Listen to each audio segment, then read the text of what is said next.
Hi, this is Design Guy. Ready to design your own word search puzzle book step by step in Canva? Click the Create button to start. In the search bar, type Word Search. Browse the results and select the word search worksheet from the list. This will open the template so you can begin customizing your worksheet. You'll have a wide variety of options available here. Select the one that best fits your needs. Scroll down to view more options available below. Select one from the list. For example, choose this option. The next step is to proceed by clicking directly on your chosen item. Select this template by clicking on it to proceed further. Add a word to your puzzle by entering it here. Once added, your new word appears in the word search automatically.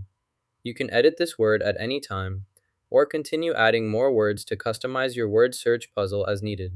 If you have time, click Share, then Download to save your project or presentation when finished. Use the app's print feature for batch printing your designs. Select the CMYK color mode for accurate colors. After setting your preferences, click the Download button to save all your files at once, ready for professional printing or sharing. You just learned how to make a word search puzzle book on Canva.